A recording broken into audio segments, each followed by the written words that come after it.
I think I'm live. Welcome. Welcome all to another bubblepins live stream. Today we're going to be talking about procedural animation. And this is going to be part 2 in this mini-series. Part 1 was mainly about a brief overview of all the different examples I had set up. So, there wasn't much there. It was part 1 was more like a teaser. So today, part 2, we're gonna get a little more deep into explanations with my usual basic concept build up, and then how to apply the basic concepts onto a real scene, a usable, applicable scene. So first of all, welcome a new member. An upgraded member. Now I had took this name and put it into Google Translate, and it translated to Ray Takeno. So welcome to Perk 2. So Perk 2, the difference between Perk 2 and Perk 1 is that Perk 2 gets a lot more stuff, a lot more content, a lot more of the hip files. It gets everything on the hip files. So usually I have split some selected items for Perk 1. So that's Perk 1 is usually for you to test. If you like what you see, you can upgrade. So it's a lot cheaper for Perk 1, so you can sort of get a feel of what the membership has to offer, and if you like it, you can upgrade. So it's an easy way to give it a try. So welcome Ray Takeno. Here. All right, here's the list of topics we have today. So today we're going to focus on the tornado motion. There's going to be a little bit of math today, mostly revolving about the cross product, but we're not going to get into this, like we're not going to do this formula. I'm going to show it to you just for closure. I felt like you needed to know the formula just for closure, but we're not going to calculate it because this is about Houdini. The main focus is how to use cross product in Houdini. And Houdini does all the heavy lifting for us. We just need to know how to use the cross product and create. And as an example, I will use the cross product to create different motions, like the tornado, like this tornado motion, and how to convert this tornado motion that is a particle developed in a particle system in the POPnet, and then convert it into a vector field or a velocity volume that can be then used to feed into other simulations. So that will be super exciting because here you can see that the tornado motion is then fed into the Vellum.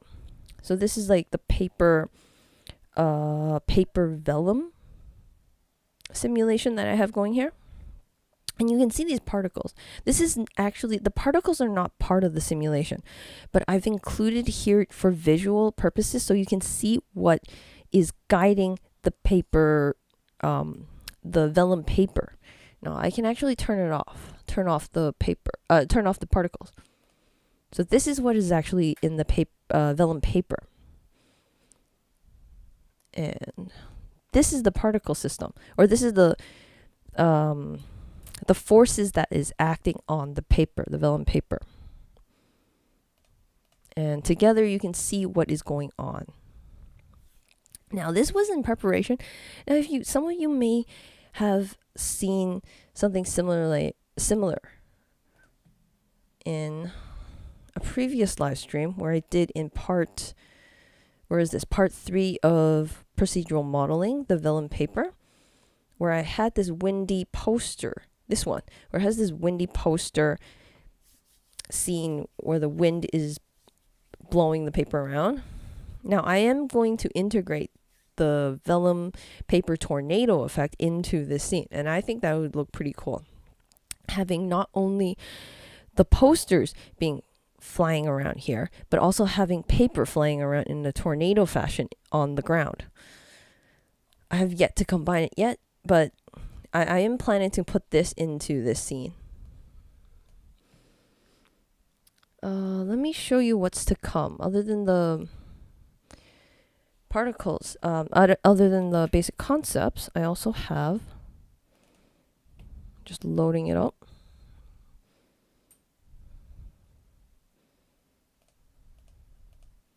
Okay, so this is not loading it. I have to reopen another preview window. Now this is the water. Flip fluid. With, again, influenced by the same tornado motion. Okay. Now I'm playing the particles just because I didn't cache it ahead of time. This is the flip particles. Just give it a second, give it a moment. Oh, I should just go inside the POPnet. That'd probably be better. Yeah. Oh, you don't see that.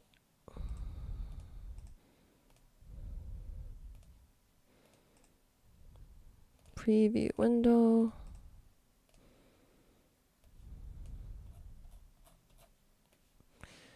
Oh, it's the same thing. Okay. Let me convert this into the particle fluid surface. It looks like a blob. So he starts off like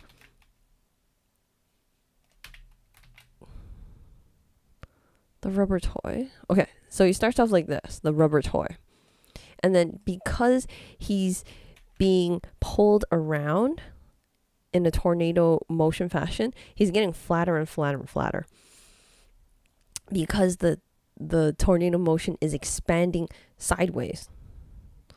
So it's pulling the fluid in a tornado fashion.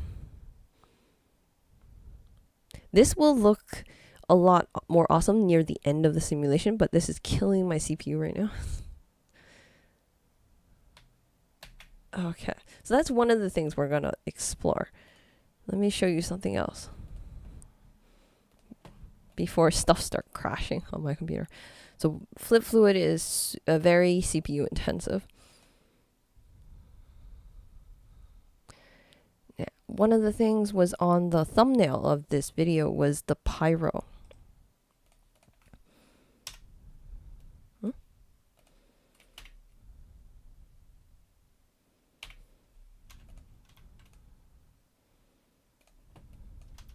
Oh, here it is. Preview window, open this. It's sad that the preview window doesn't update when I change geometry contexts, so it makes it a little clumsy. Oh, this one is feeding in a different one.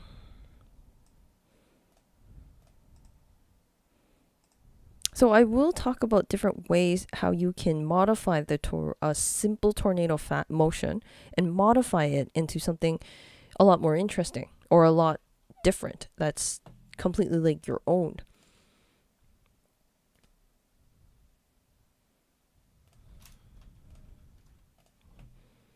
Just give me 1 second while I load up the right file.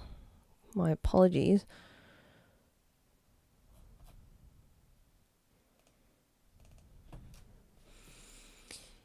And that will be, I may run out of time before we get into the water tornado. The vellum paper will definitely, I should have enough time. The pyro and the water may be a little close. But let's see, let's give it a try. So this, we're probably going to have enough time for. First of all, we do need to talk about the POPnet, the particle system, for the tornado motion before we can actually convert it all. So that will take up some of the time. Although if we don't make it, it'll definitely have to be a part 2. Okay, there we go.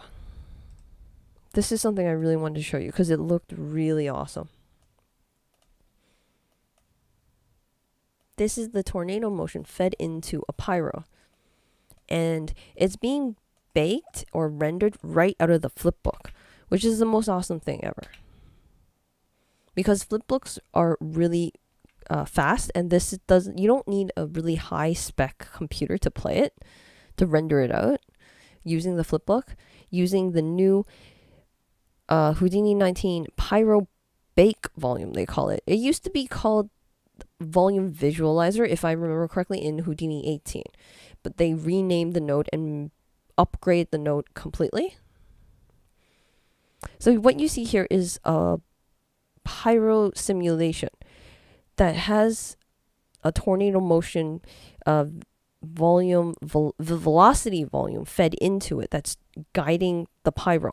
But I'm not continuously sourcing the pyro, so it's just one big smoke at the beginning and bursting it right there. And believe it or not, this is running on cache, so it's super, it is a little slow.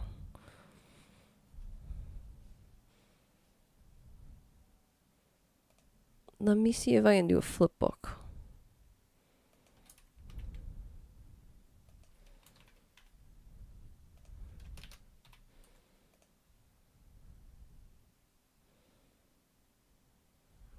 Okay, here it is.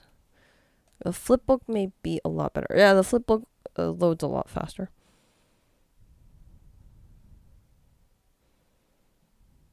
Oh, I should have changed the angle though.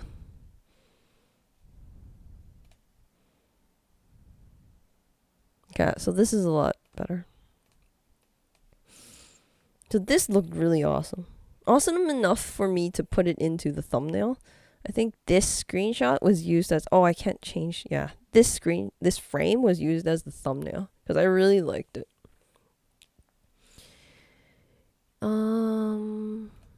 Cool. Okay, so let's get started.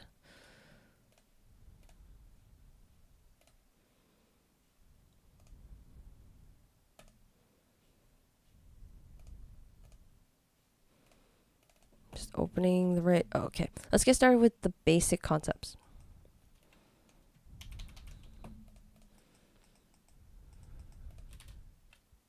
Basic concept number 1, a very simple orbiting force. Actually, we can do this from scratch. Let me do that. Let's drop down a torus. Then fix some of the real estate. I'm going to scatter some nodes around it so we have some nodes. Now we're going to use this as the particle source to source in particles into a particle simulation in order to get that tornado effect, tornado motion defined, and to define our vector field first. So once we got some particles going on, drop down a POPnet. So this is incredibly handy. This is a shortcut sort of configuration for the particles. It sets up everything for you, so it's a lot faster inside the DOMnet. Now you'll see a very simple setup here. It right off the bat, if you play the simulation, it won't do anything. That's because there's no forces acting upon it.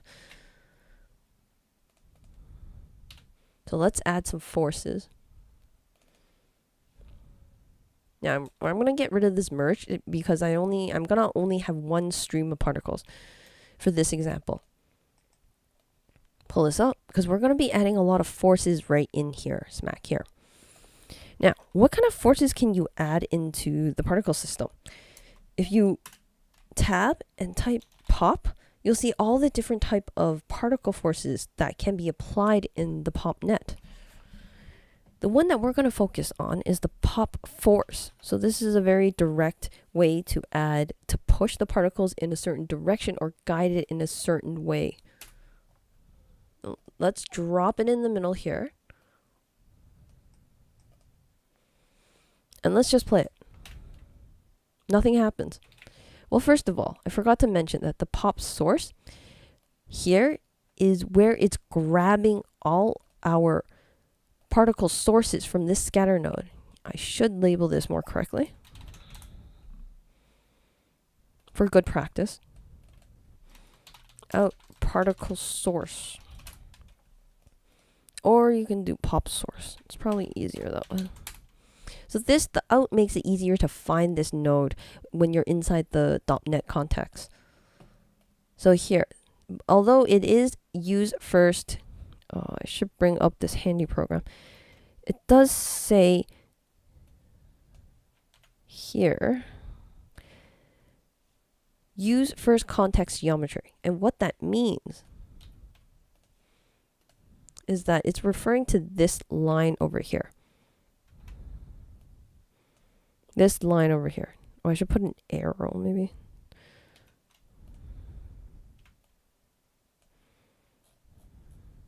So it's referring to that arrow right there. This line that we have connected. This is the first context. This is the second context, third and fourth, so on. So it's sort of like a shortcut to get this hooked up quickly. You could always go like here and instead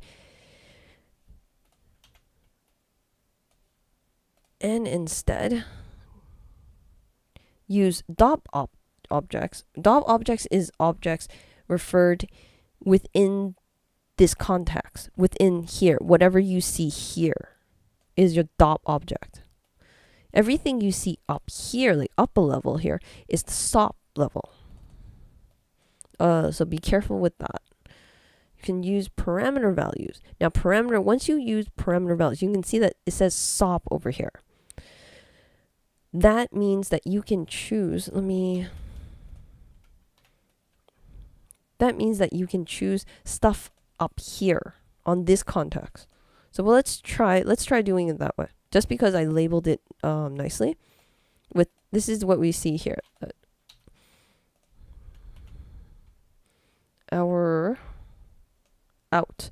So this makes putting the out in front, prefixing it, makes it a lot easier to find. Because right now I only have a couple things here, like this and this, so it's easy to find anyways. But later on, when your project grows and grows, you're going to have a list like hundreds of nodes here. You might have hundreds of nodes.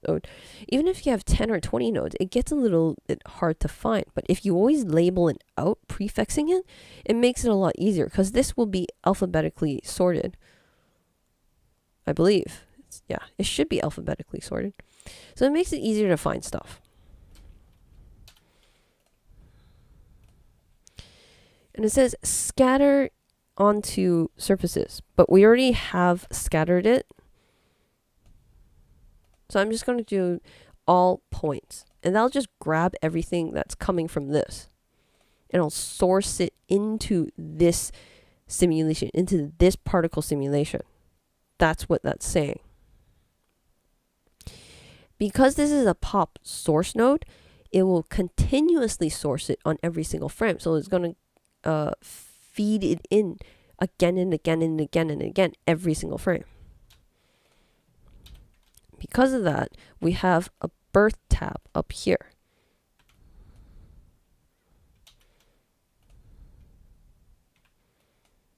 We have a birth tab up here, and saying how many particles are going to be given birth on each frame. And we're saying 1 is a fixed number, so it's always being fed in every single frame.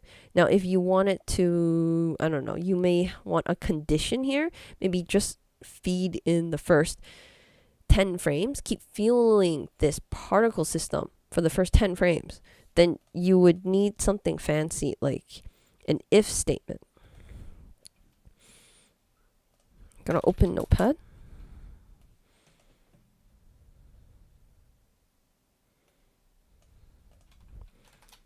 This is a bit small. Okay, that's a bit better. An if statement. Now this is a Houdini expression though. So we're gonna go if. I'm gonna do one better. Let me see if I quickly look it up.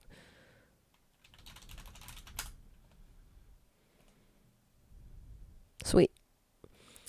So the Houdini expression, this is right off the docs, the Houdini docs. It says if expression,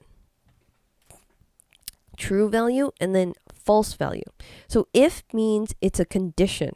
We're going to test it and say we don't want to, our goal is to go fuel in particles for the first 10 frames. So let me just play this with a 1 right here and then just play it. Oh, we need some force acting on it.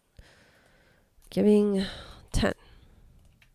Okay, so we're seeing particles go up like crazy because I just added a force here of 10 in with the particle force.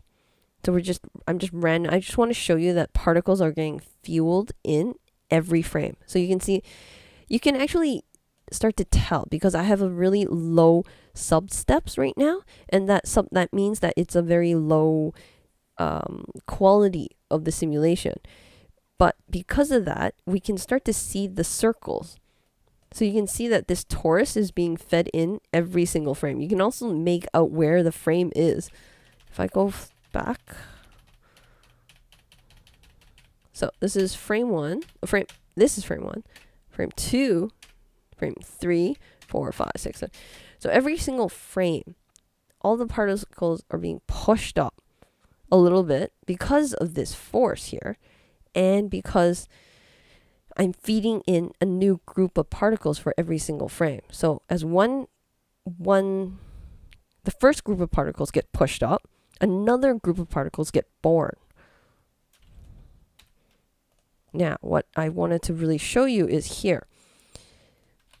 In this pop source, back to that birth tab, we're going to go 0. And we're going to play it now. Nothing happens because nothing's getting sourced in. So this controls whether to source in particles or not.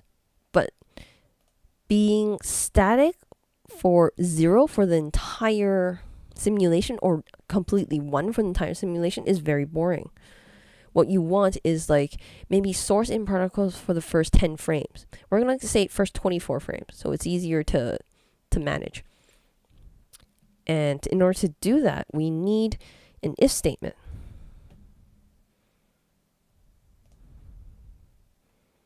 Now where am I? Okay. We're going to use the Houdini expression, the if statement here. So if, and it says expression. That's our condition. Then what do we want to do? We need to detect the first 10 frames. So we're going to go if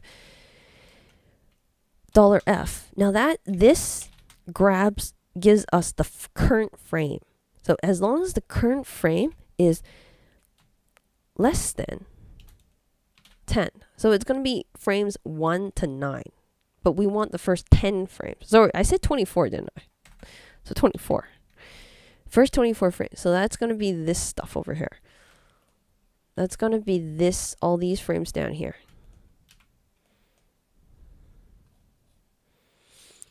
So I want the first 24 frames. But this is going to be less than. So once it gets to 24, 24 is not less than 24. It will kick out. So I'm going to say 25. So this will guarantee that 24 frames will be fed in. We'll be sourcing particles. Now, as long as this is true, now that comma is very important. It separates each section. Now we move on to the next section, which is the true value. What to do when this is actually true? Well, we want a 1 here.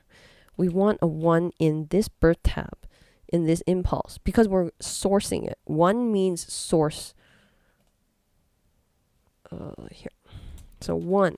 So this is the value that we're going to return when it's true, when it's the frames from frame 1 to 24, comma, and what to do when it's false. So it says false value is the last thing we have to put in. Well, false is just 0 because we don't want anything. We only want the first 24 frames. Bracket to close it off, to end it off, and then we have our very Houdini expression. And then take this expression, we're going to copy it, we're going to just paste it right in here, and then enter. And you see that it'll turn green.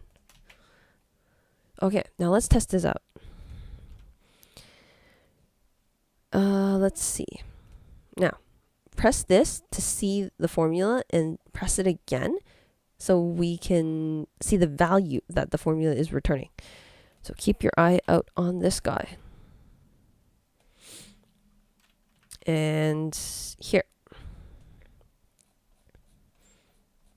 Now I'm gonna go through the frames. So frame 1, it's still 1. It's still 1 here. 2, 3, 4, 5, 6, 7, 8, 9, 10, 11, 12, 18, 19, 20, 21, 2, 3, 24. It's 24 frames. now. It's still 1. Now 25. Now this is turning 0. So we're not going to be feeding in anything after that. Now let's back up. Let's see. And this is... Now this is still growing. Yes. Don't get fooled by that because there's nothing here. Nothing on the bottom here. Here is being sort of like getting disconnected. So we're not feeding it. We're not sourcing any more particles in. But that doesn't mean that this tower is going to continuously grow up. Just because we have a particle pop force here. It's telling it to go up because I entered a value of 10 to continuously push the particles up.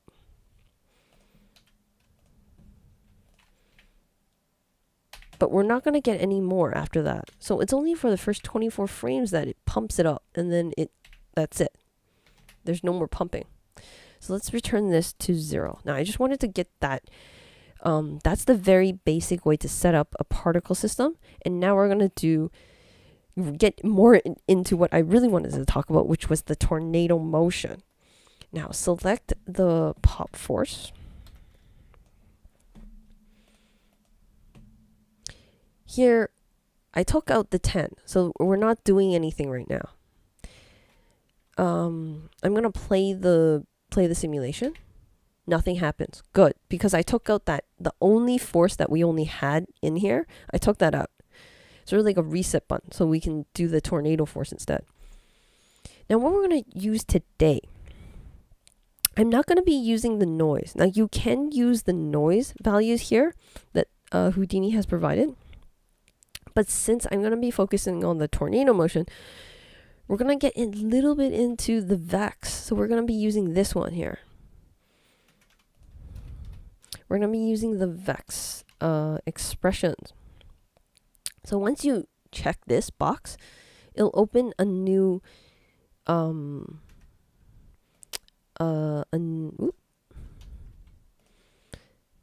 new text box here that will allow you to put in your Vex code in here. Luckily for us, Houdini has this neat little built-in code snippet option. Once you click this little drop down, it will ask you what you want. Now what I'm going to be focusing on today is the orbit the origin. This creates a very tornado-like motion. So we're going to choose this, and it automatically creates all the Vex code for us, or the basics tornado motion, the basic shape of the tornado motion. So that's awesome. Now once you have that, let's play the simulation. Nothing happens. This snippet of code needs a little bit of force to kickstart it. So we do need a value in here. Now that's what got me thinking a little harder, because I had put in this orbit, what is it called? Orbit the origin code, snippet code in here, and I had expected it to run right away. So I couldn't figure out why. And I started even if you put a little bit of noise, it will trigger it as well. So that's something I should show you. You put in noise tab here. If you add a bit of amplitude, because the amplitude for the noise right now is 0. So there's no force kickstarting it at all. But if you increase the amplitude for the noise to like even 0.1, something will you can start to see it do something down here in the viewport. It's noise. It's applying noise to it. But the noise tends to be a lot stronger than whatever I put in here. A lot stronger than the origin. So in order to develop that tornado motion, I usually keep this amplitude, the noise amplitude, at 0 at the beginning to the least. And then you can also always add noise a little later on. So how else can we kickstart this if we're not going to input noise? Well, we always have this force parameter right up here. We can just input like a 1 in here, because I do want the tornado to slowly move upwards. So let's try that and then play the simulation. Okay, so we're starting to get somewhere. We're starting to see it. Now we do see that disconnect right here. Okay. We start to see that disconnect right there. That's because we told the simulation to only pump in particles for the first 24 frames and then stop pumping it in after that. So it slowly, as it spreads, as the tornado motion expands, it sort of disconnects. You'll see a big hole gap here. We can always fix that if that's not what you want. You can always come to the pop source and just put a 1. Like take this all out and just put a 1 value and just remove the green. Right click. Where is it? Delete channels. Oh, there, delete channels, and it'll get rid of that, and it'll always be 1. And what happens is that when we play it, we're not going to see that disconnect. It'll just keep sourcing and sourcing. We're not going to see a gap here. It'll just keep pushing more and more, pumping more particles in. It's a very cool spiral effect, though. So this could be what you want, but I'm going to keep it at this with that expression at the beginning, at least. So I don't run out of RAM.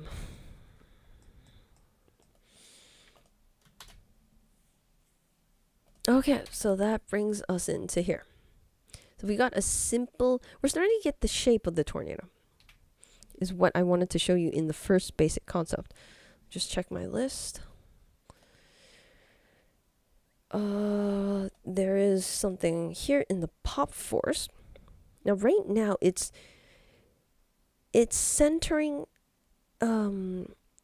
it's circling around this center point right here. We can actually change it. Now you'll notice here, I'm going to make this bigger. Now in order to increase the size of the text box in the Vex code, put your mouse over this and go Control plus. It's sort of like that same shortcut in your browser here, and you go Control plus and increases the font and decreases. It's that same shortcut. Come here, Control plus. You can see that this text box is highlighted because this is orange. This orange thing around here. So if it's not highlighted, it's highlighted. Plus, plus, plus, minus, minus. Okay, I think that's good. Control plus. Or Control minus. I'm just going to move this over so I have more real estate. Now we can actually, see an axis and a center. The center can change. We can actually change the position of the center and change the axes as well from where this rotational motion is being calculated. So just keep that in mind, and I'll actually show you. Because I did want to save this for a little later on, where I get more, when I explain how the cross product is calculated.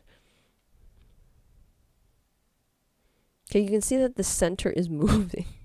So I've changed this center.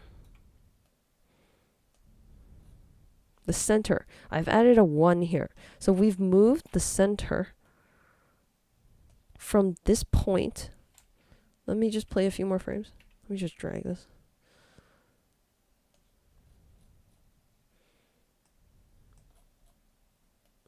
Okay. We moved the center from the center used to be here, and we've moved it now to here.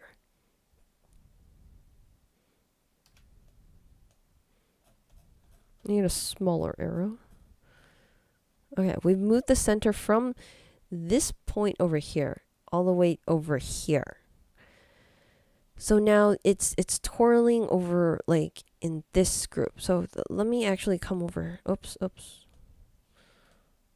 Okay, let me come over here, Pop, and so actually put a 1 here, because I want you to see the gap.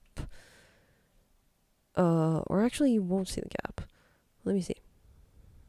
Okay, you can see that it moves slightly to the right, just because I've adjusted the center. Oh, my mistake. My mistake. My mistake. I moved this center position over here.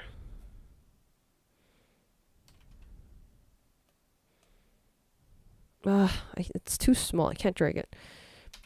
Let me do this one more time.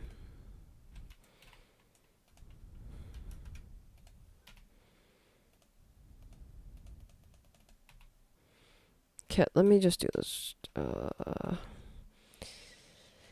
Come here to the force.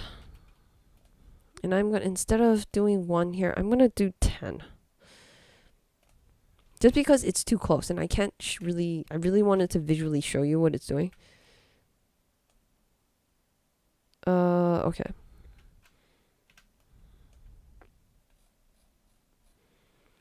So here is the original one, and then we've now moved it over here.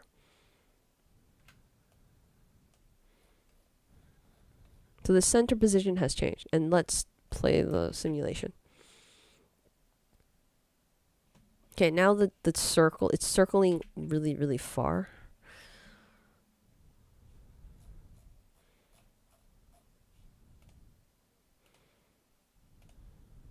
You can see that it's circling really, really far.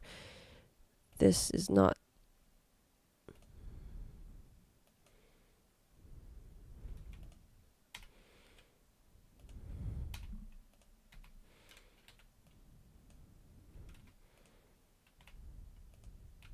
Okay, so we've moved it from that point to 10 should be around here-ish. Around here-ish, I would guess.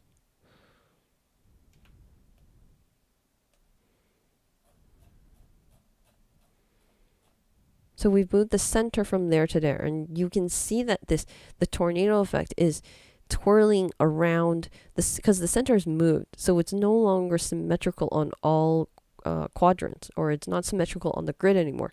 And you can see that it's twisted a little bit. So we can manipulate. It is possible to manipulate the tornado motion by adjusting the axes and the center. And we're going to look a little deeper into that in order to understand how these two parameters, or how these two values affect the tornado motion. In order to understand that, we do need to know what the cross product is sort of doing. We don't need to calculate it. We just need to know the basic concepts.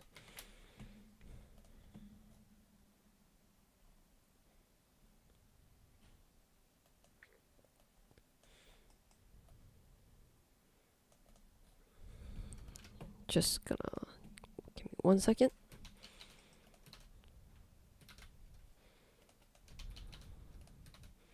So this was the orbiting force.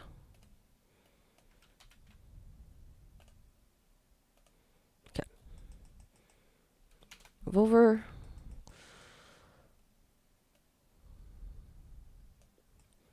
Just give me 1 second. Let me just copy my second set of notes.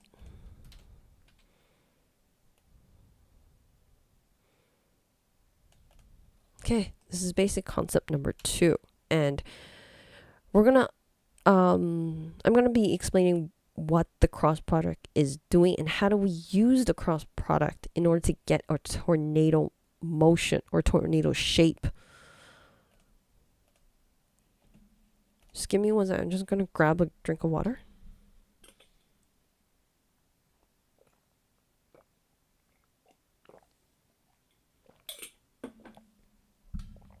Okay. Now, let me just show you. Let me look at my notes. Now, the cross product. What does the cross product get us? What does it do? And what do we feed into the cross product? Let me show you a plane. Okay, we have a plane right here. What's the normal of this plane? Let's turn it on. What I want is the normal.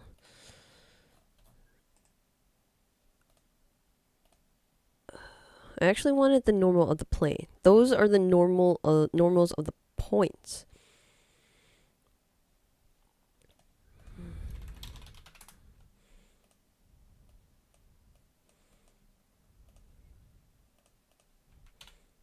Gonna add this to primitives.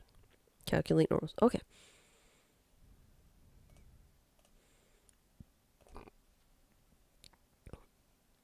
Normal here. When you click this, it'll automatically create a visualizer for you. So I can modify this, and it says marker vector, which is perfect. However, class, I only want to use the primitives. Oh, what am I doing? I feel so silly. I turned on the normals of the points. That's why it's showing that. I needed this button, normal of the primitives. Oh, I feel so silly. No. So it's this button. Let me highlight it in my fancy overlay. This button here. The arrow, bigger. Okay. It's that button. What I was pressing was this button over here, the normal of the points. So silly. Anyways, here's the normal of the primitive. So we always, this is always perpendicular. Oh, let's see. We have a comment. Greetings from Brazil. Awesome. Welcome. Love your videos. Awesome. Glad you like it. Let's see. So this is sort of what the cross product gets us. It's always getting us something perpendicular. It's all about perpendicular. Or another way of saying it is orthogonal. Now that's the fancy way of saying it. It's the more technical term. Okay, that's better. Let's get rid of the grid for now. I'm going to keep this handy here. Okay, we can see a normal, the perpendicular to this plane. However, if you remember, if I pop back into this POPnet, now this force, this pop force here, now this normal cross function, which is the Houdini Vex Code. Here. It's only accepting two vectors. Now this is at P minus center. But it is a vector. Now P is a positional vector. I do have a blog post on explaining how the position is also a vector. The center is definitely a vector because here, this is an obvious vector. There's an X, Y, Z component. So this is, the center is an obvious vector, but at P is also a vector because this is a positional vector. Let's open a spreadsheet. Okay, viewing spreadsheets in POPnet is a little different. You have to actually expand this because we're inside the pop object. Pop object means it's instance. It represents most of our particle system in this right here as of now. If you go in here, you can click on the geometry tab here. I should highlight it here. This. Go in here and highlight the geometry tab. You will see a more familiar looking spreadsheet, which has all the different fancy attributes that we are used to seeing. Now, the only thing I wanted to show you is that this P has an X, a Y, and a Z. So it's an obvious vector because it has three components. It has direction and position. And it also has magnitude, but let's not get into that. Now back to the force. This cross product is accepting two, this cross function is accepting two vectors. We can actually look it up.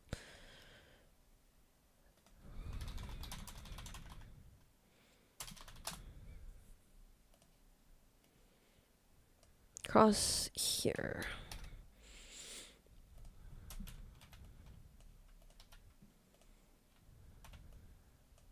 Here, it's getting two vectors, vector A and vector B.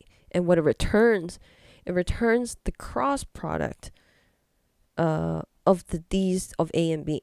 So it returns another vector, a third vector, which is perpendicular or orthogonal. Now, you'll get used to that term a little later. I'm going to keep repeating it until it gets into your mind. Now, let's go back. So this is what I want you to understand. One vector, two vector. Cross it, you get a third perpendicular vector.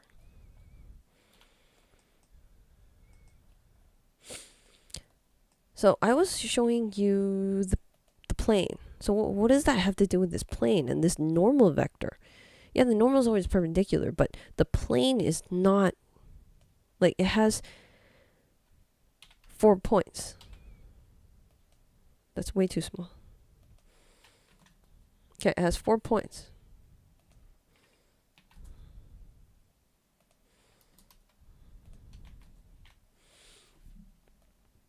So it has 4 vectors. It has 4 P's. So that really doesn't really help us. We can't really cross this. Well, we can cross it multiple times. I've only used the plane to really show you what to sort of have you understand that what we're trying to get is the perpendicular, the normal. I just wanted to show you that the normal, because we're all very familiar what normals are. Normals are the perpendicular to the plane or something flat. As long as we have a plane, we can add a normal to it. And that's very important. Now, just keep that in mind for just 1 second, and then we're going to go back to that cross product. Cross product, we need 2 vectors. So, let's grab our 2 vectors first. Let me turn this off. I need the grid back. Okay, there's 1 vector.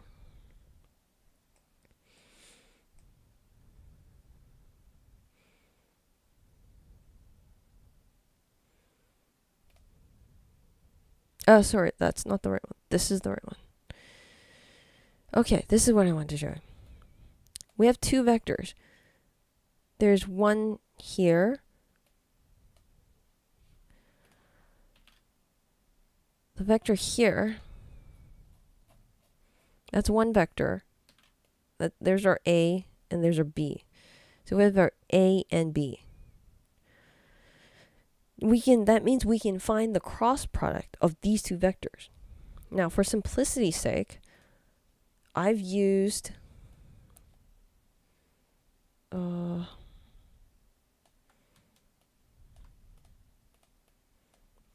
this. Now, these 2 red spots here is the same 2 vectors that I was showing you over here. The origin is over here.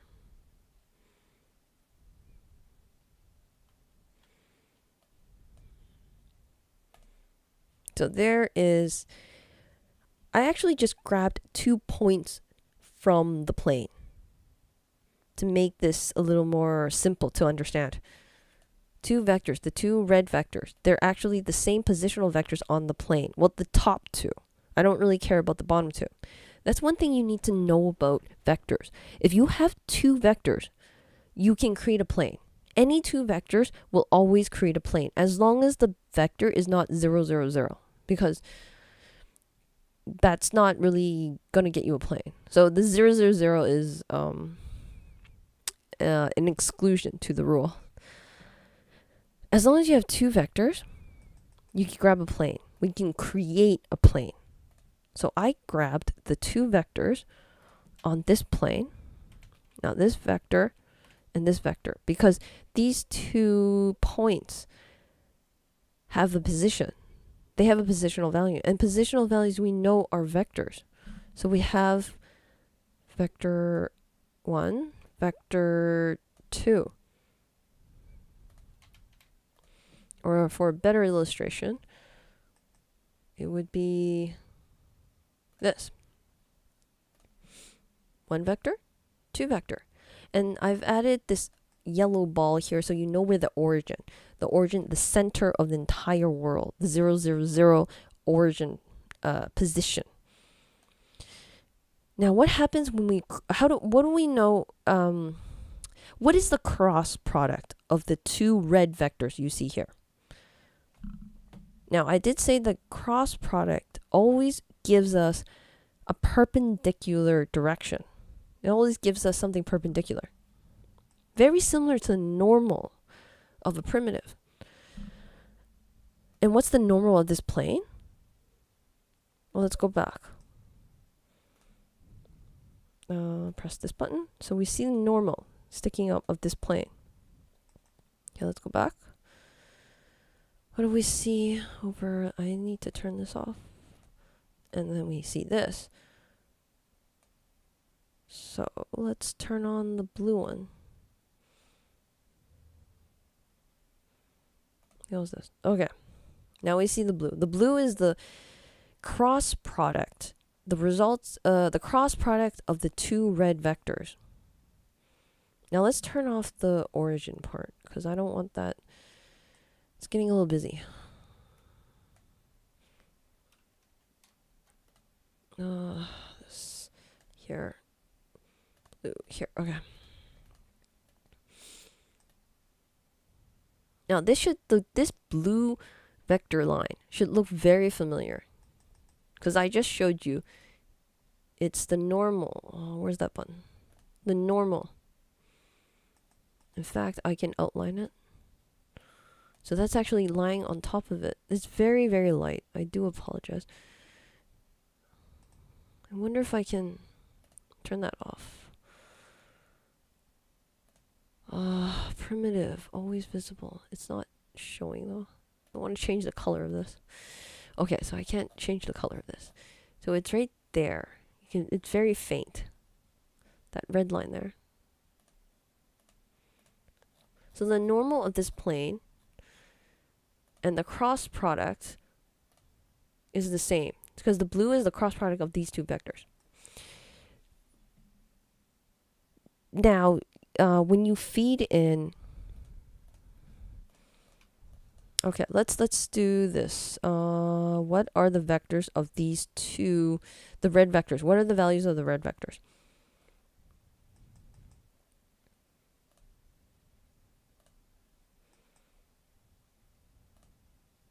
Okay, these two are the values here. I'm just going to write them down.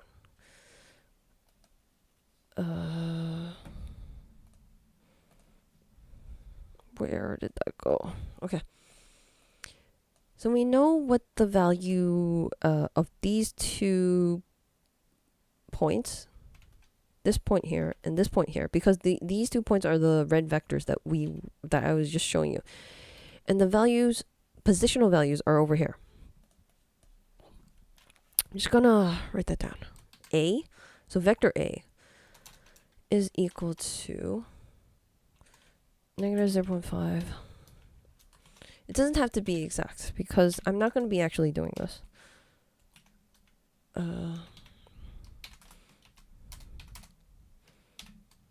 But it's much easier to understand if you actually see some sort of tangible value in here. That I do find that pictures paints a better picture. So we have 2 vectors, vector A and B.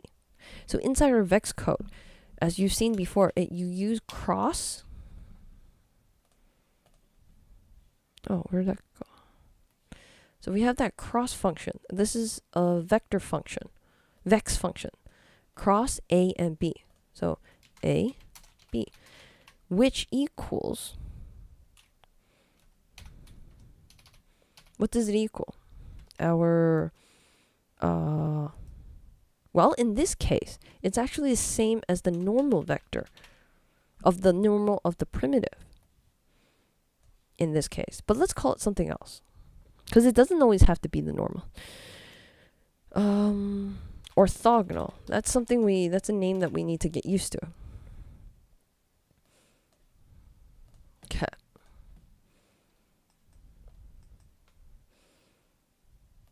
That will always give us this blue vector. So whenever we cross it, this orthogonal vector a result of this cross product is the value for this blue vector right here, which is, we can actually just go blue vector right there. So whenever we put this into Vex, we'll always get a value of a vector, which is this blue vector over here. Hopefully this will help you picture what is going on when you do a cross product. Another way of picturing it, you don't need to know the details, like this is the formula for the cross product, because Houdini does that for you. It does all the dirty math for you, so you don't have to worry about that. Or this is not the focus of manual calculations. I just want you to know what is happening, and so you can picture the direction, which will come in very handy when you're designing your own motions or designing your own particle system. It doesn't have to be a tornado. Think beyond the tornado. Tornado is only here to help you as a beginner example. This is sort of like a small example to show you, to demonstrate what the cross product does. The application of the cross products are beyond the tornado. There is another way. The right hand thumb rule. If you're ever confused, okay, I have two vectors. I have two red vectors. How do I get the blue vector? Like, I just want to picture it. I don't want to calculate it. And I don't want to do a Houdini Vex code just to get it out. I want to quickly do it because I want to quickly understand where it is without typing it into Vex, without creating a small snippet of code. Because I got like 20 other ones to figure out as well. Well, you can always use the right hand thumb rule. This is super handy. Now, I've created a small little thumb. Oh no, my thumb. The hand got messed up. Give me 1 second. Let me fix this. I created a small thumb from one of the rigs. They're out of let's see, right hand thumb rule.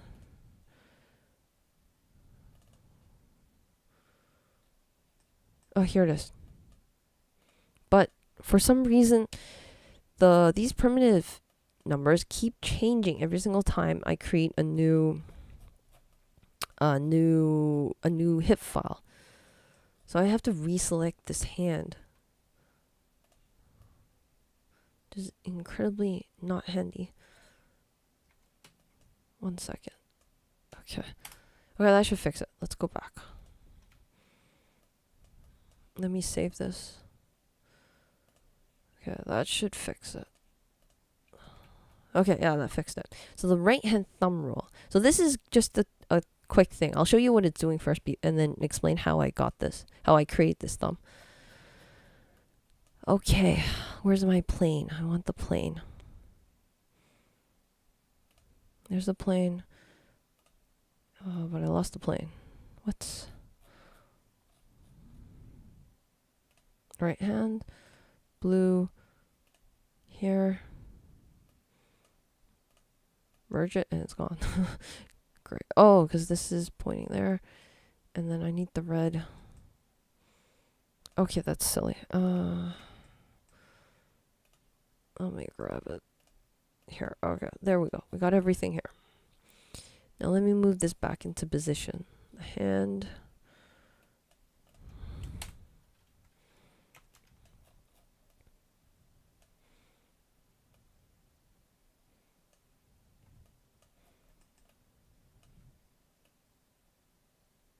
So you can see everything. Move it down a bit. Okay. Now, this is like your right hand. Let me just get rid of the grid as well.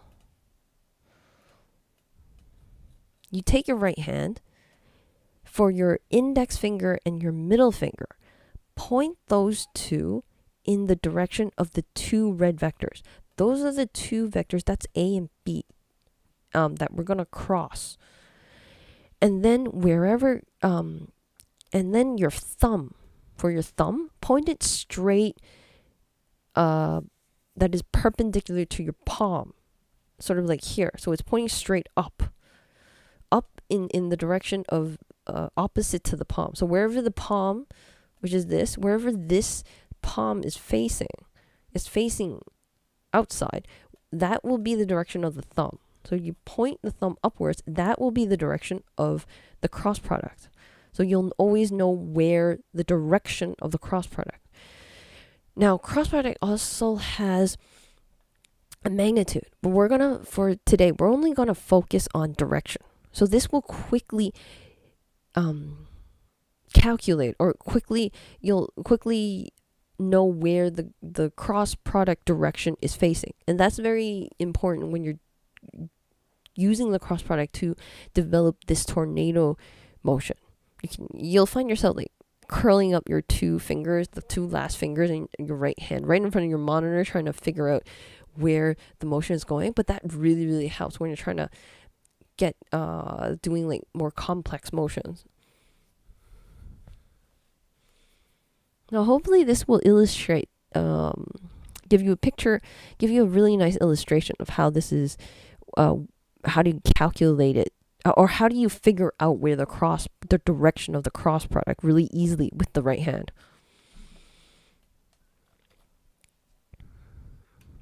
I'm just going to bring the grid back in, and I'll show you how I got this thumb, this hand. It's, if you come over here,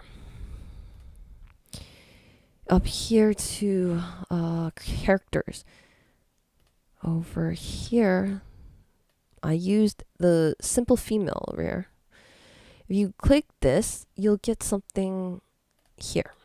Let me remove that. And this is a built-in rigged character in Houdini. And what I did is, it's fully rigged. Even the fingers are fully rigged, which was very handy in creating this right-hand thumb rule illustration. But I only needed the right hand, so I had to blast this part of the geometry from this entire rig. Apparently, though, every single time you click this, these primitive numbers change. So it makes it a little hard to just isolate the hand. I have to keep clicking this part. I will find a way to do this more procedural. I have to keep working on it. I've created like this right hand asset, right, thumb rule asset. So what it does, it just pastes down here.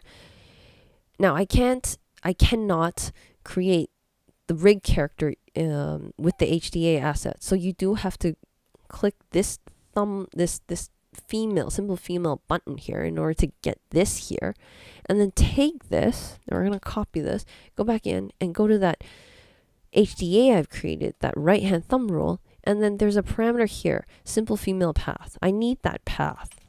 I need that geometry. Once you have that here, it'll give you the right hand. Given that it's isolating the right hand primitives correctly, though. That's something I have to fix in the HDA. Because you did see me like go dive into here and then reselect the right hand again. So that's something I have to fix. Anyways, so that's how I got the right hand, this illustration. It really helped in illustrating this. The second thing I wanted to show you is that... Oh, no, not here. Let's go back to this basic concept one. Oh, I'm talking a little too much. We're like an hour in. And I have a couple more basic concepts to go over. Okay, over here, this cross product here, it's getting two things. It's using at P minus center. So why, like at P is already a vector. Why would we need to subtract the center? So that's something I really wanted to go over, because this is a very important concept to understand. Now you need to subtract. And in order to illustrate that, first of all, I will get rid of the hand. Okay, there's the origin. Now that's one of the reasons why I need to show you where the origin is. Now I'm going to be moving the grid. I'm going to be moving this green grid plane. Okay.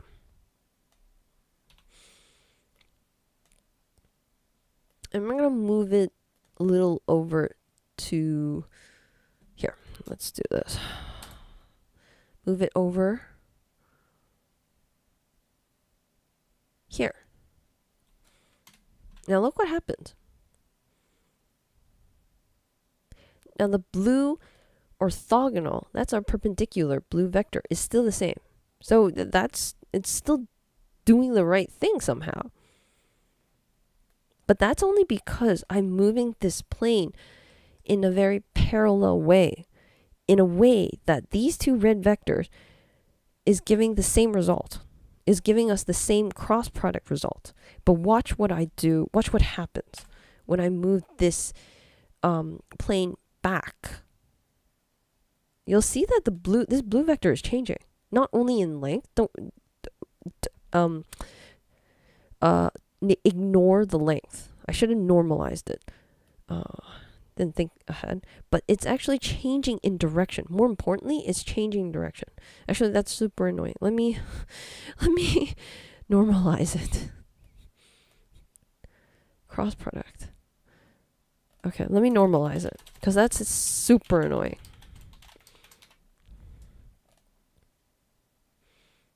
Okay, let's make it a little shorter. Okay. Now let's move it.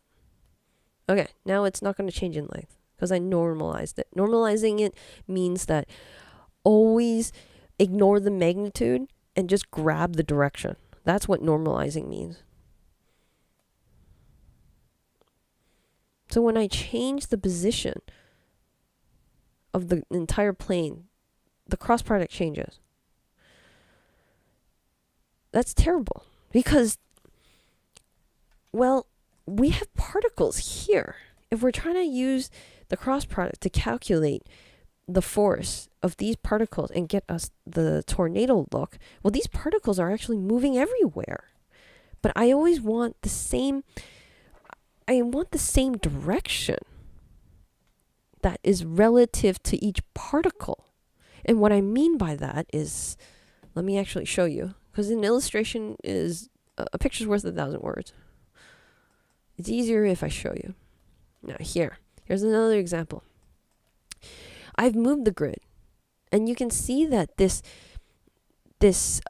blue vector is not changing. Now let me change in order to really prove my point, is I'm going to change. Okay, these widgets are getting in the way. Let me change it like this. Okay. The blue vector is not changing. It's cool. Let's move it back. See, no matter where I move it, that blue vector is staying put. It's not changing. You can see that the origin's over here, and I'm moving the plane everywhere. And the two vectors, the two red vectors. Now, this is more useful. And this is the reason why why it's in here and it does this P at P minus center, why this is necessary, this subtraction. Why this is necessary, because we're concentrating on the direction relative to each particle, not relative to the origin, not relative to the center of the universe, which in Houdini is the 000, which is the origin part of the whole world space.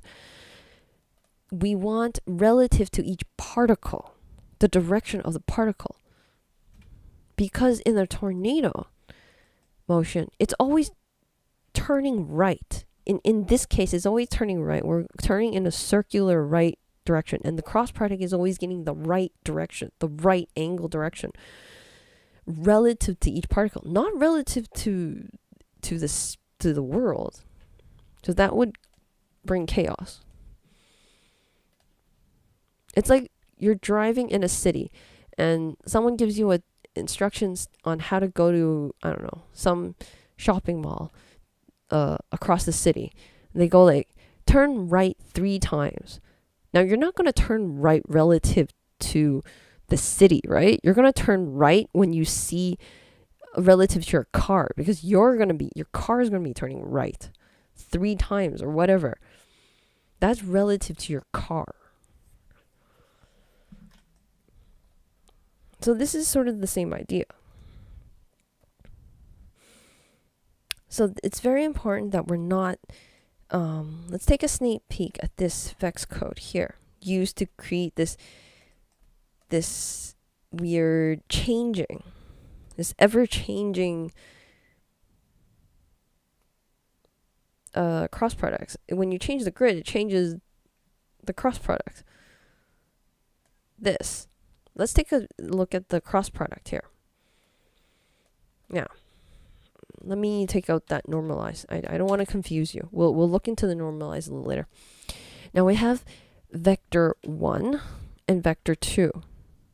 These two vectors are just the red vectors here. They're just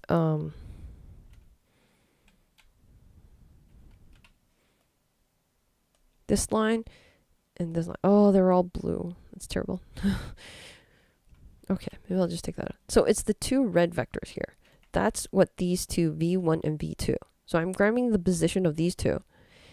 And then I'm getting the cross product right here.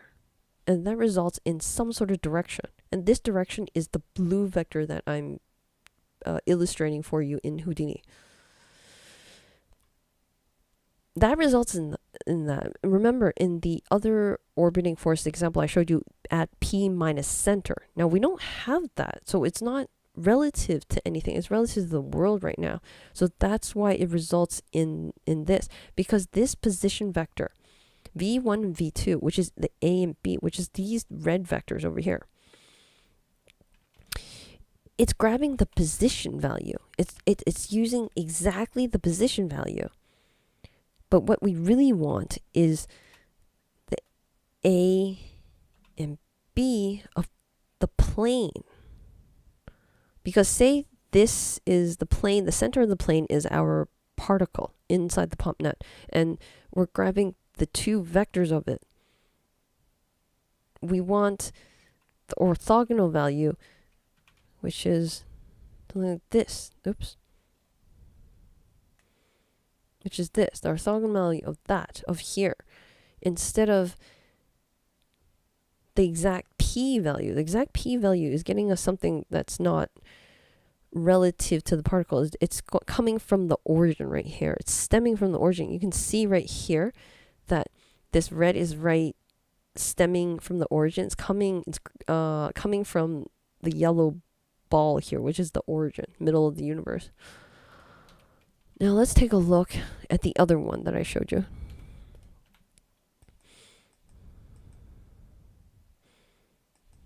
Let me turn it on. Turn it on. Okay, this one, yeah. Okay, so this one is the one that it's not relative to the world. It's relative to its own space. I can actually get rid of the grid. Okay, that's better. Let's take a look at the Vex code for this. Now the Vex code for this, it has a little bit more, right? Let me create some space here. So it's easy, it's more readable. Now here, we have the two vectors. You can see that it has a little bit more in this. It's not just this line v1, v2, and you stick it straight in. We actually, v1, now this is a shortcut of subtracting it. Let me write it the long way because it's more readable that way. That's like the shortcut of saying this.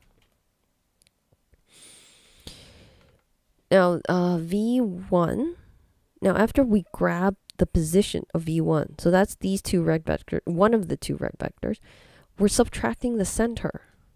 So v1 minus the center, because I don't want the center of the universe. That's this origin. Sorry, the center. The center is defined over here. That's the center of the plane. The center of this plane over here. So v1, this is v1. Center. The center is, let me change the color. Active color, let's do, I don't know, not green, yellow. I hope that shows. Yellow. Okay, yellow's okay. Yellow. So that, hopefully that's more easier to read. The center here is the center defined here. This point here is this here. In order to get this relative direction, this relative vector, this red vector here, we have to subtract this position. That's this red vector minus the center vector, and then we'll get this. If we don't subtract it, because v1 as a positional value, as a positional vector, is actually... Okay, I just lost everything. This is v1.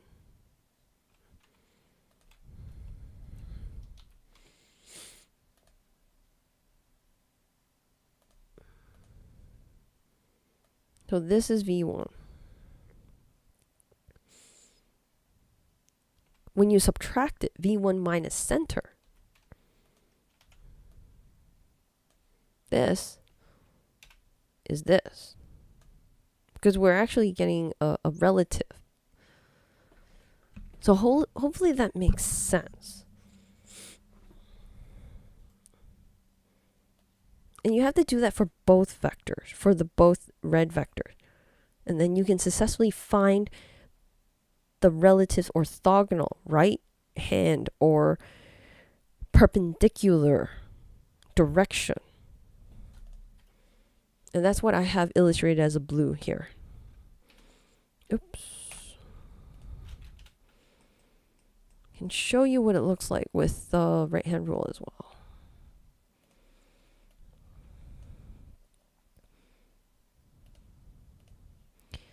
Oh, let me change this. Position this more clearly. There you go.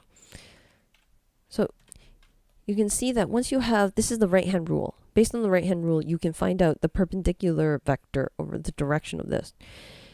Okay, now all that talk about cross product and how you use this cross product vex function.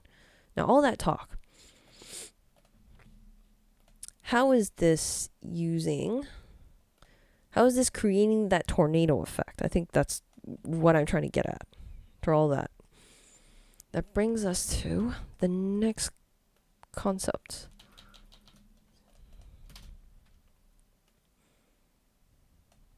Hold that thought. Okay, so here I'm trying to give you a really short snapshot into that tornado. The very first, how it's being calculated inside this the Vex code, how it's being done.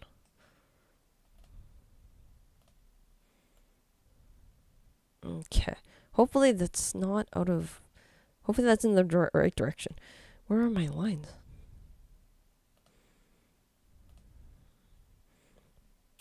Let me get the grid back in.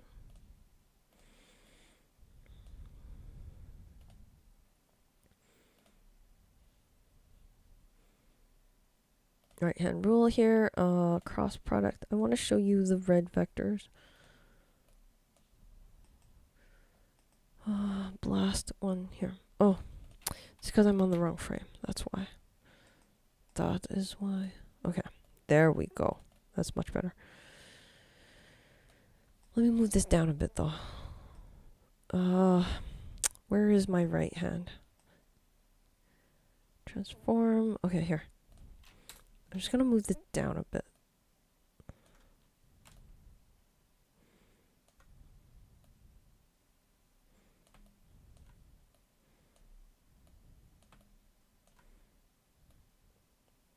Okay. Okay, before I show you that, I want to show you what I'm doing first.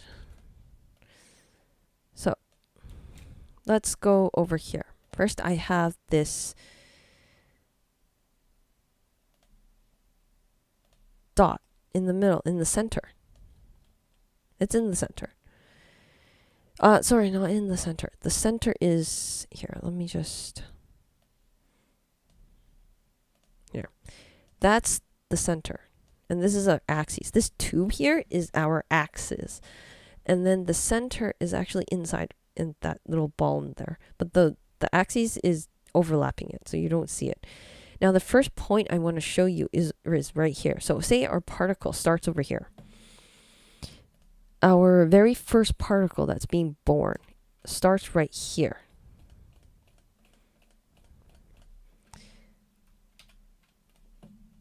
And in order to find the cross product and guide this particle in the orthogonal or right hand or perpendicular direction, we use the cross product, and we're crossing the axes and the position minus the center.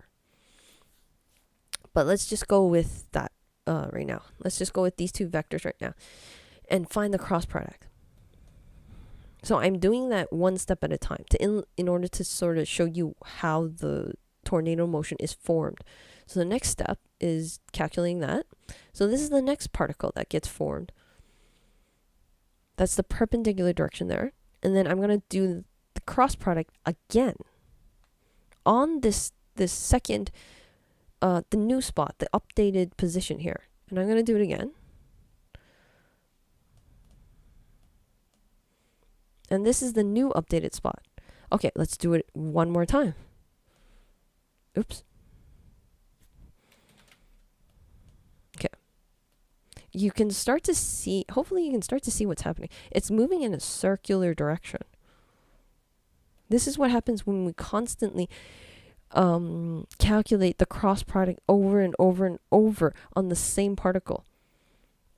It'll start to move in a circular direction. And in order to illustrate this even further, I had put the right hand on here, on each particle. I just need to, okay. Let me get rid of the grid. Okay. Here is the first particle that we put down here. And the center is actually over here somewhere. And I'm calculating, so I have my two vectors. And I'm putting the right-hand rule. So the right-hand rule is pointing in this direction. That's why the particle moves updated in over here. So it's moving over here. Oh.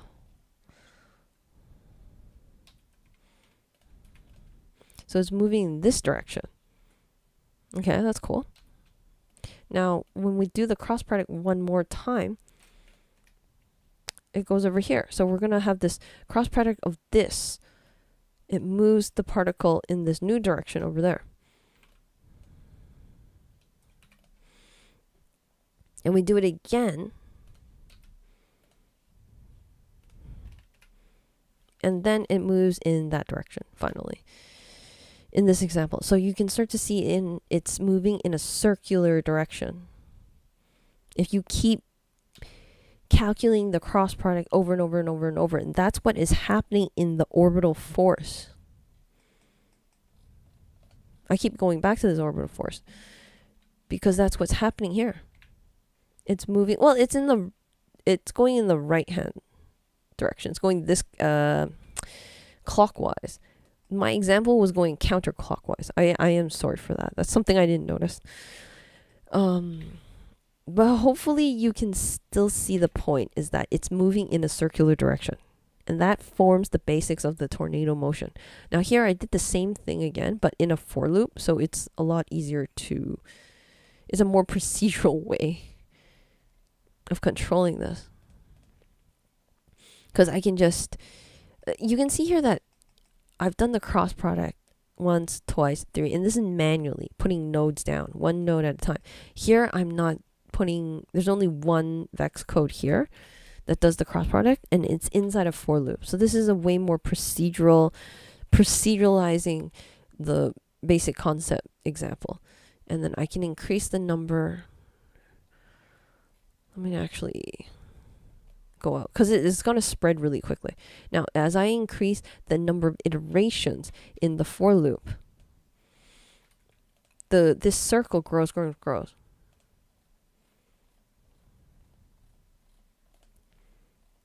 You can see the spiral starting to form, because that's what the cross product does. If you keep applying the same cross product over and over and over and over.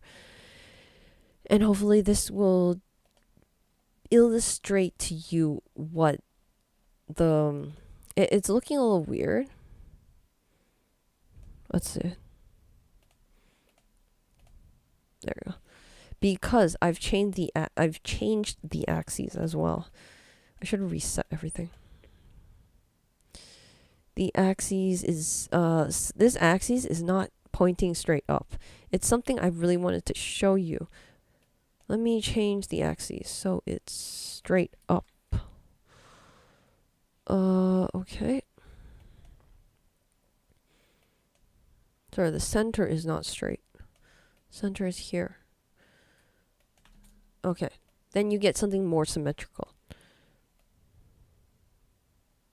This is what we were seeing in the orbital force. But we can actually modify the tornado by modifying just the center and the axis vector values. So in here, we go into the POPnet. You'll see that this pop force, I keep going back to this, I know. There is an axis and a center. So these two values, which are very essential in calculating in the cross product A-B vectors, trying to get that. These two vector values are very important. Because once we modify them, we can get a whole new effect. So in the axes, okay, let me do 2. This will be a top-down view. Okay, the top-down view is over here. This one's the top-down view. There. And this one, I'm going to do a perspective view. Here, I'm going to start changing the values for the axes and the center. So this is the axis value. I'm going to start changing it to the right. And look, it's tilting. The entire, it's changing the orientation of the entire tornado by tilting it. I can grab the grid back in, if that helps, gives you more perspective. You can see the tornado's on its side. It's tilted. Now, let's see what happens when we change the center position. I'm gonna, what? We can really make it into a very different look, can we? We can stretch it.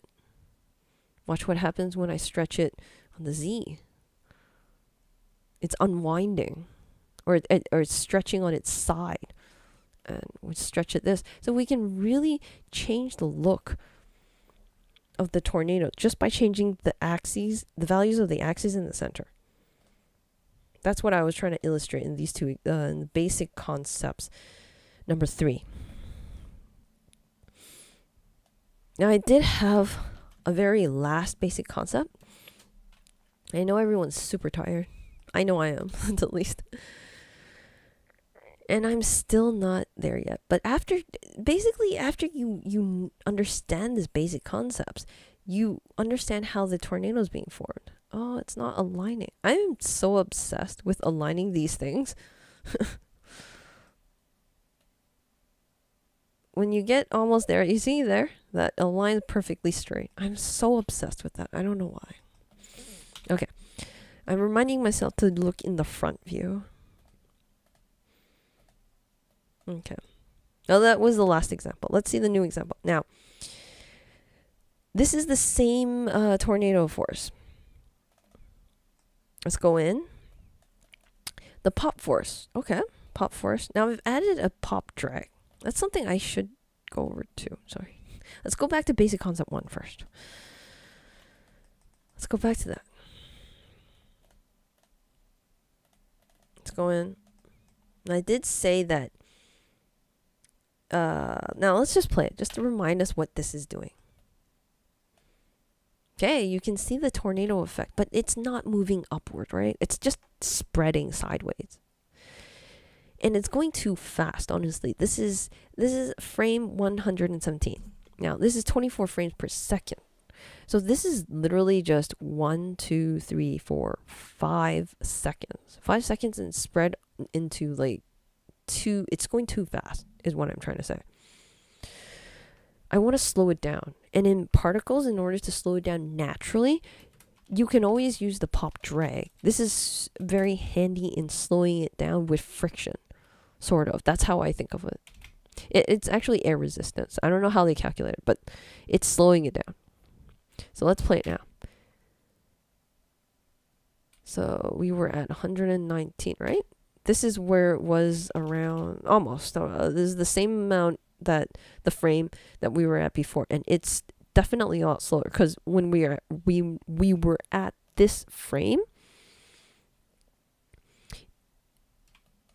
it was spreading. It was all over the viewport. So definitely this pop drag is doing something. So this pop drag is slowing it down significantly too.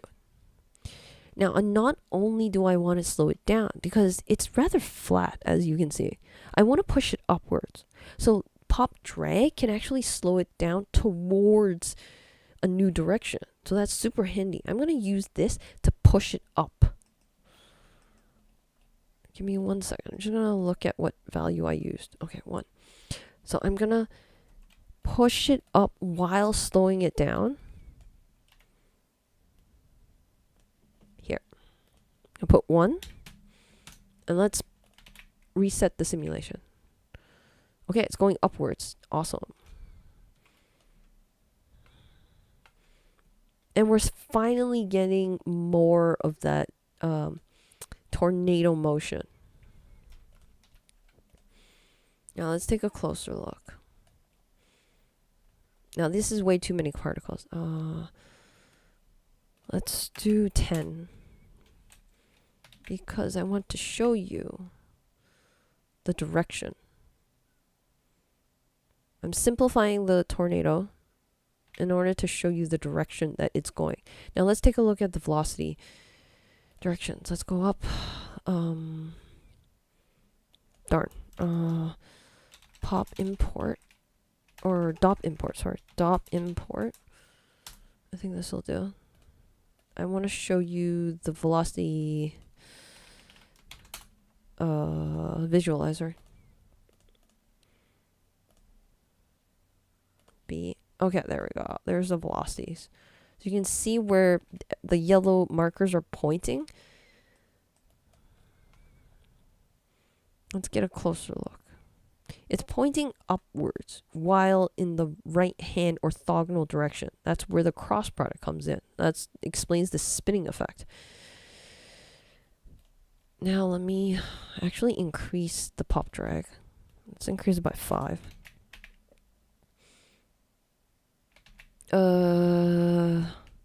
Okay, let's not increase it by that much. Let's increase it by 25.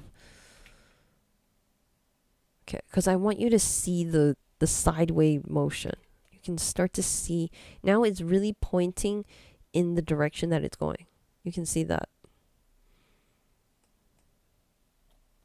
So that explains why it's spreading outwards, because every cross product that is happening is for each particle. So each particle is here. Each particle, the next direction, the next direction it's going or is heading towards is where the yellow marker is pointing at. And that's what I was trying to show you in that really simple snapshot over here.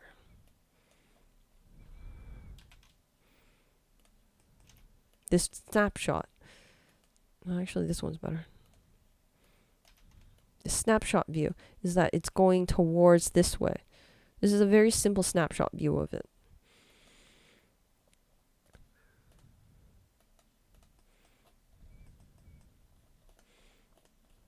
So we're gonna apply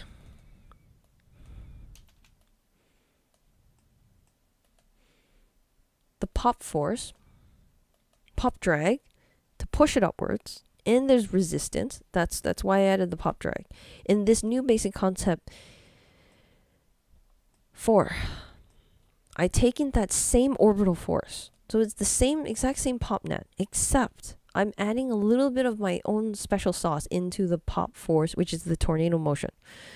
I'm adding an inward force. Because as you can see, as you can remember before, it's spreading really quickly sideways. And I didn't really like that.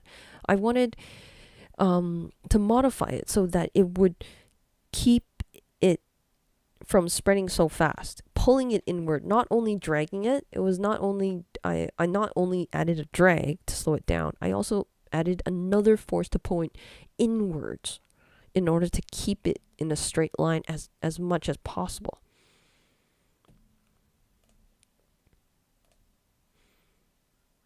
The inward force is, so a lot of this will look familiar, except for this, which is added here. So this is the addition. This part is the additional code that I've added on top of this. Let me pull it out because it's getting cut off. So here is the original. This is the additional inward force. I'm pulling the tornado towards the center and keeping it together. And you can see it goes up a lot slower. So I said to look at this in the front view. It's going a lot slower. And what I'm trying to demonstrate in this basic concept number 4 is that you can modify the existing tornado, which is what we're familiar with we've seen here. And if you remember correctly, we got this piece of code, which is a built-in Houdini snippet in here in orbit the origin. Now I've modified it by adding this more vectors onto the force in order to create my own force. So it's not, you don't have to just live with what they give you. You can always augment it and upgrade it. So this is an inward force. Now how did I calculate this inward force? It's actually a very simple center minus at P. Now at P is the position of the particle. I take the center of the entire, of this center, whatever we're trying to orientate around, wherever the tornado is spinning around. As we can see that if we modify the center and the axes values, it changes the entire tornado, the orientation, the stretching, and everything. But it's always around the center. It's always spinning around the center, orbiting around the center. Now I take the center position and I subtract the at P. And what does this give me? What does this give me? It actually gives you an inward direction, pointing to the center of the tornado. So in inverse, sort of. Let me stretch this all the way. That's too many vectors. Okay, so each particle is like that. So center minus at P, that takes this center position here. And let's say we have a particle over here. Our particle is over here. At center minus at P will give you a value, a vector pointing inwards towards this, pulling it back. And we do that for every single particle. You're going to end up with like vectors all the way like here for every single particle. It's pulling it inwards. And that's why I call it the inward force. And that keeps the tornado spreading so quickly sideways. I wanted it to slow down the expansion, really.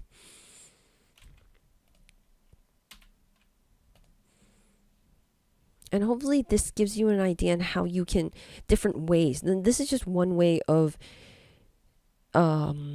augmenting the tornado motion, because all I did here was force, the existing force. So this is the force that we have with the cross product. This is what we know works in a tornado fashion. This is what the built-in one gives us, orbit the origin. What we've added is here. Now we've calculated the inward force. How do we integrate the inward force with the rest of, with what we had in existing? How do we integrate this inward force with this tornado force? All you had to do is add it. So this is that shortcut. I'm going to take that out for more readability. We take the existing force. We take the existing force, which is the simple orbiting force, and we add my inward force, inward direction. Now, I do have an inward force, like power.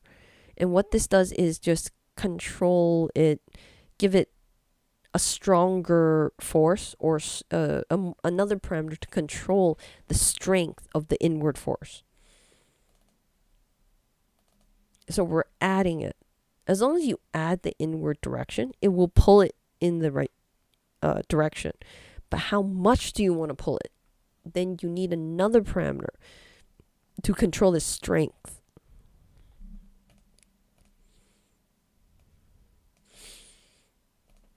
Now, I was hoping to go over the vellum paper.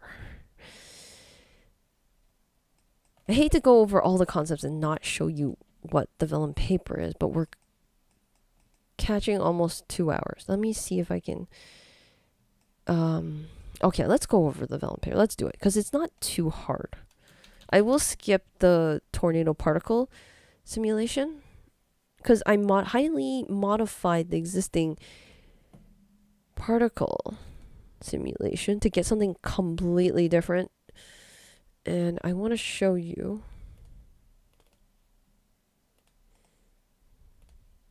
So I did this. And this is a lot more. So you can see the inward force. This is the original axis and center. And I've modified that. And it added power growth and all this gibberish.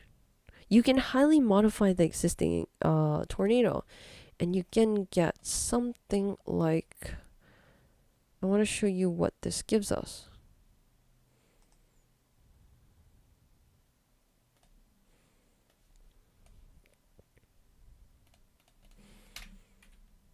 Something really, really more interesting. It's more different to the least. Does take a while to build up a bit though. So I wanted this zigzag look. So it's not, the tornado's not only going straight up, it's actually going zigzag up. And then once it gets to a certain height, I tell it, spread your wings and go like, expand like crazy. So you can see a funnel looking shape.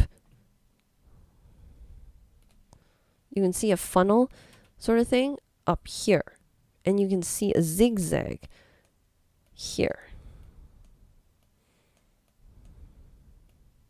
You can see a zigzag going upward and then a funnel once it gets a certain height.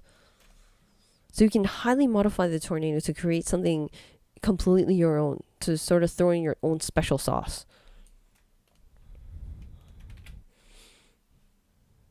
Now that is something I have to show you next in the next live stream, because that is a little more complicated. But what I want to close it off by showing you how all 4 of these basic concepts are being applied in something. So it's not just me talking for 2 hours. It's actually useful. So I've created this paper tornado, which is what you were seeing in the beginning, when I was showing you right at the beginning. Now here's the paper. Okay, let's just play it first. You know what? Let's just play it. Enough of me talking for a while. Paper falls down and it's being influenced in a tornado fashion. It's being pulled around. And this will look awesome in a city scene or urban city environment. Now let's take a look what I have. I have a grid. It's actually a really, really small grid right down here. Then I make a lot more. And then a lot more. So I have like a grid of grids. Then for every single grid, I throw in a bit of noise. Just because it was too flat and it wasn't, without putting some noise on, I find that it wasn't as, the effect wasn't as great. A bit of noise adds a lot more interest. Now I could keep modifying, adding more noise onto it to create more variety, and that will create more interesting effects. However, I ran out of time, so I just threw in a mountain onto every single paper. you see here. So it's not flat. If you look closely, it's a little crumpled up and down. And it will create more interest in the resulting Vellum simulation. So I move it up. Now this is all this here you see here is just positioning it. Up, down. This is where it gets more interesting, is the density. I should have added density here.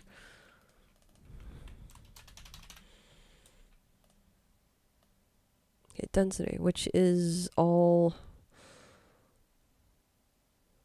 assemble, randomize, unpack. Okay, it's all this stuff.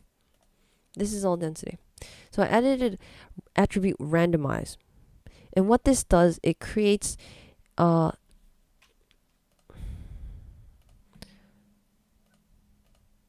what happened? What happened? Okay, an attribute randomize. Here it is. I'm adding this onto every single point. A new attribute. Let me pull up the geometry spreadsheet. Here we have the density. So this is what we're doing here. Oh, here. So, here. Uniform, continuous, that's just the type of randomness you want, whatever random formula you want to choose. Only one dimension. So you can see there's only one value in the density here. And a value of 0 to a max random value of 1.4. Now, I don't want to overdo it. So this is the only range that I want to add onto it. Define. Actually, this is a set value. So you can see that this operation is set to set. So we're creating this density for the first time. And in order to picture it, I actually added a color node here. And I'm mapping the density to the red and green. So green here having a density value of 0. And red is a high density. So green is low density and high density. And mapping the 0 to 1, it should be 1.4. Because our attribute randomize here is 1.4. So it should be 1.4. So this is, we can visually see what the density looks like. Okay. And assemble. I'm actually, this is just randomizing the position.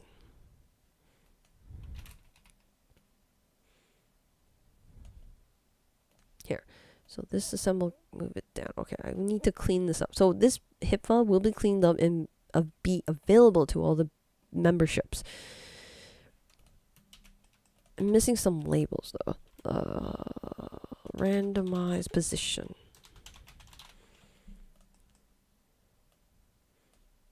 So it is randomizing the position just slightly. It's not overdoing it or anything. So the P value, you can see that it has changed. Some are higher, some are lower. So this is what it was before, which was very straight. Everything's on the same height. Down here, you can see some are up, some are down, some is left, right. So it's no longer in a straight grid-like fashion.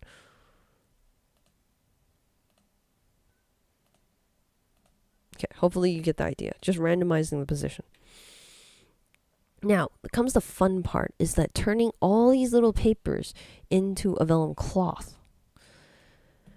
So here, the only thing that you need to take away, everything's a default value. I didn't change anything else. Except for the density. Now I'm plugging in the density here, which is the density that we randomized up here. That's this color thing here. And we're taking the density, plugging that attribute in here to calculate, give it a different mass on every spot. And this will randomize it a bit so that the wind will apply a different amount of force because the mass is different on every part, and it will create more different folds on the paper and result in more interesting effects. So here's the vellum. Now I'm gonna ignore this stuff. Ignore that was just something I was testing. You can just ignore that. In fact, I'm just gonna erase it. Let me ignore this for now, and I want to show you what it looks before we add the tornado effect. It really just falls down. because there's no other force acting on it except for the ground and gravity. Gravity is pulling it towards the ground. So there's nothing going on. Now, in order to add an additional force to it, we want to add that tornado force. Double click this. And then you can get an area where you can add the force in. So you can, these two particles should seem very familiar. That's what we've been talking about for the last 2 hours. It's just the pop force and pop drag. So all particle nodes can be applied within the Vellum simulation. It actually, I think particle pop field nodes can be applied in almost all simulations in Houdini that I can think of on top of my head. It can be applied to flip fluid. It can be applied to Pyro. It can be applied to Vellum in this case. And RBD. But RBD has to be packed RBD. So this is incredibly useful. So understanding the POPnet will give you a new set of powers to control simulations beyond your control, beyond your imagination. So you can see this is very similar. Now this is just the original orbital force. I didn't do much, except I did add here to push it up a little bit more. You don't have to do that because I do add it in the pop drag. You can add it in the pop drag too. Like you can add one here. It'll do the same thing. You can also add it in as an additional force. So we all know that this is adding. This is a shortcut, force add. So I'm adding an additional upward force. I'm just doing it in the particle, pop force. And before I was showing you in the pop drag. So it's dragging while pushing it out. You can add it here. You can do that. Either way works. Anyways, after you add that, and be aware that you do have to hook it up into the force output.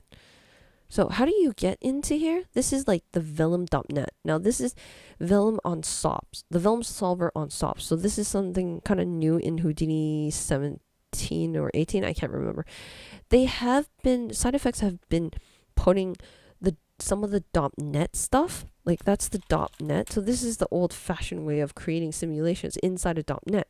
Now they're putting a lot of this stuff and taking it out and putting it right on the SOP level. That's what you see here in this context. So in this breadcrumb up here, you can see it's straight out of the object context. So we don't have to be in a special .net context, which stands for dynamic operator, which is for simulations. So they're kind of mixing the SOPs and .land together. But this is incredibly more useful and faster using the Vellum solver on the SOP level. Just because we can just throw it in. It speeds up the workflow a lot. So putting it in the Vellum solver, but then how do you actually get to the forces? Like how do I actually put the forces in? Well, come here, double click this Vellum solver. Just double click it. And this is where you put, this should look a little bit more familiar, where you have your pop force. This is where you, a spot where it gives you an opportunity to add your additional forces. Now there are Vellum forces as well, Vellum constraints that you can add. But that's a topic for another day. But anyways, so this is just the same two tornado forces that we've been talking about. And then once you add that in, let's play it. It starts guiding the Vellum paper in a tornado fashion, in a circular fashion. You can see that they're all spinning in a circle now.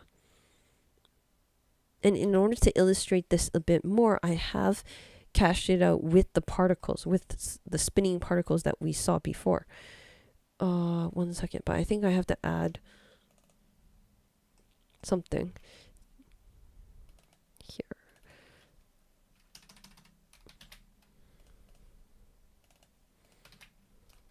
Okay. Okay. Let's do this. Okay. Oh, but it's cached out. Oh, I didn't have to do that. Anyways, it was cached out. Okay, but you can see that the tornado, this is the particle forces.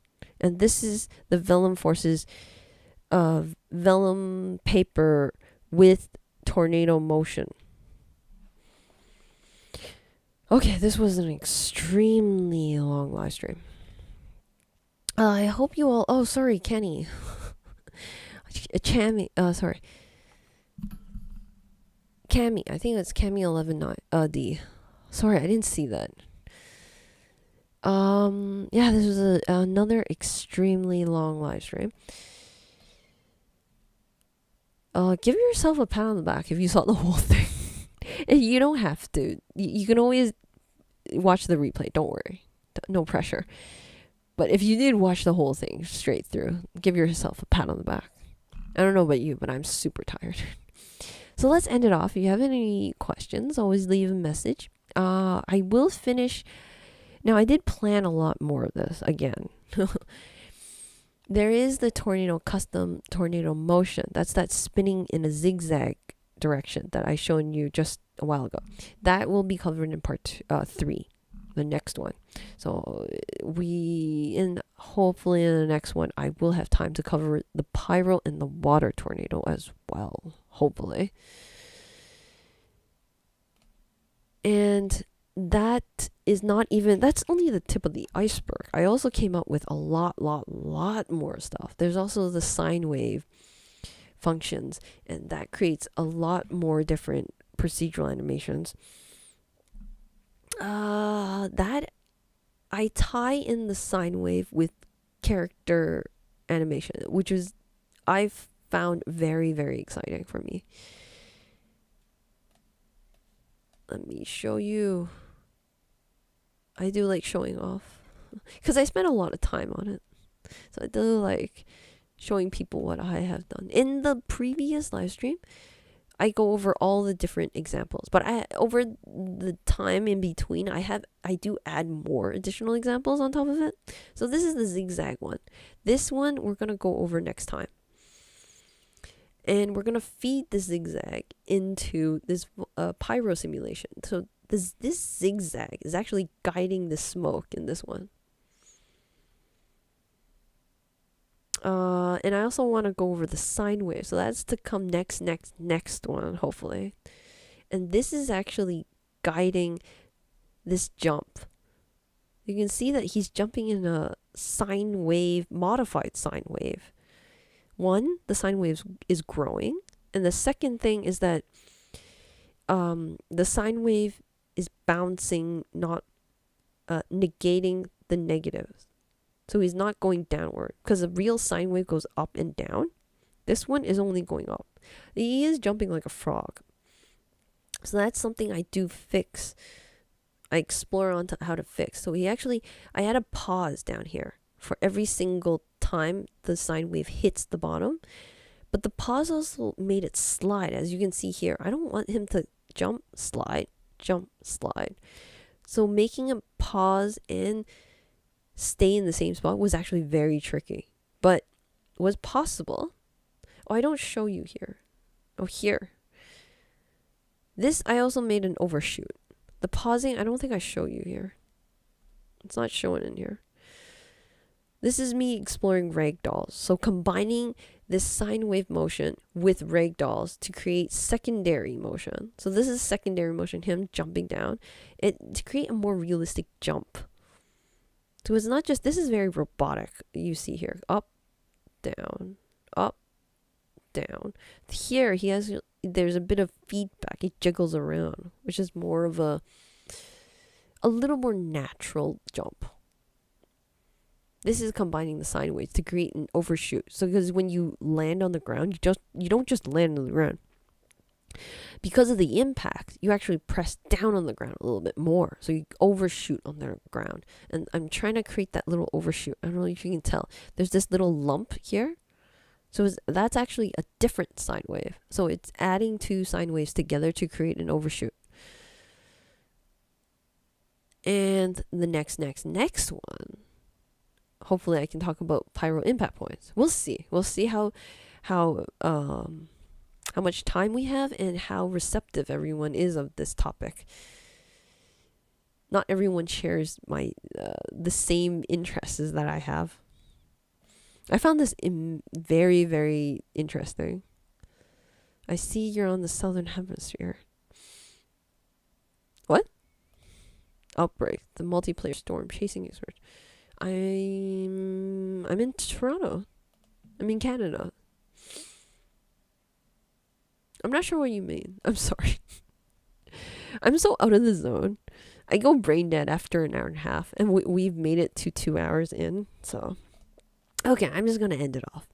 I have a lot more exciting topics to come. That's what I'm trying to say. So if you have any more questions, and thank you all for joining me today. If you have any more questions, just leave it in the comments below, and I'll get to you as soon as I can. Happy Houdini!